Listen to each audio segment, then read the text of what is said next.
حضرت عبداللہ بن سلام سے روایت کیا ہے، فرماتے ہیں کہ نبی کریم صلی اللہ علیہ وسلم پر کوئی شدت یا تنگی آ جاتی تو آپ گھر والوں کو نماز کا حکم دیتے۔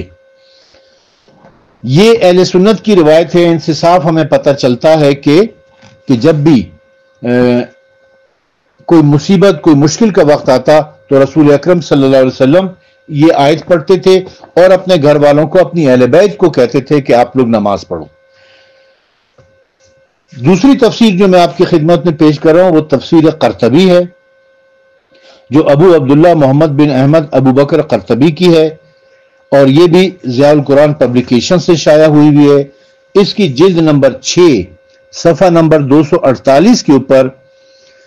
ایک روایت لکھی ہوئی ہے کہ اللہ تعالیٰ کا ارشاد، یعنی یہی آیت ارشاد ہے کہ اپنے اہل کو، اپنی اہل بیت کو نماز کا حکم دیں۔ اللہ تعالیٰ نے آپ صلی اللہ علیہ وسلم کو حکم دیا کہ اپنے گھر والوں کو نماز کا حکم دیں کہ وہ نماز پر دوام اور ملازمت اختیار کریں۔ یہ خطاب نبی کریم صلی اللہ علیہ وسلم کو ہے اور آپ کے اہل بیت بالخصوص داخل ہے۔ نبی کریم صلی اللہ علیہ وسلم نے اس آیت کے نزول کے بعد ہر صبح حضرت فاطمہ سلام اللہ علیہا اور حضرت علی علیہ السلام کے گھر جاتے تھے اور کہتے تھے الصلاۃ الصلاۃ، یعنی نماز کے لیے انہیں جگاتے تھے اور نماز کا حکم دیتے تھے۔ تو اس سے یہ پتہ چل رہا ہے کہ یہ آیت جو ہے خاص طور پر اہل بیت کے بارے میں نازل ہوئی ہے، اور رسول اکرم صلی اللہ علیہ وسلم کی سنت یہ تھی، ان کا عمل یہ تھا کہ اس آیت کے نزول کے بعد وہ علی علیہ السلام کے اور سیدہ فاطمہ زہرا کے گھر کے دروازے پر جاتے فجر کی نماز پر اور انہیں نماز کے لیے جگاتے تھے اور انہیں بلاتے تھے۔ اب آ جاتے ہیں اہل تشیع کی تفسیر کی طرف۔ سب سے پہلے تفسیر صافی آپ کی خدمت میں پیش کرتے ہیں۔ اس کی جلد نمبر 5 صفحہ نمبر 83 کے اوپر تفسیر صافی جو کہ ملا فیض کاشانی کی لکھی ہوئی ہے، جلد نمبر 5 صفحہ نمبر 83 کے اوپر کتاب اوالی اور مجمع البیان میں امام محمد باقر علیہ السلام سے روایت ہے کہ آپ نے اس آیت کی تفسیر بیان کرتے ہوئے فرمایا کہ اللہ تعالیٰ نے اپنے نبی کو حکم دیا ہے کہ اپنے اہل بیت اور اہل و عیال کو دوسروں کے مقابل میں خصوصیت سے ذکر کرے، تاکہ لوگوں کو پتہ چل جائے کہ ان کے اہل و عیال کو جو منزلت حاصل ہے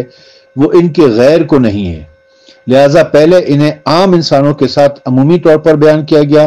پھر ان کا خصوصی طور پر ذکر کیا گیا۔ کتاب عیون میں، عیون الاخبار الرضا میں امام رضا علیہ السلام سے مروی ہے کہ آپ نے اس آیت کے ذیل میں فرمایا کہ اللہ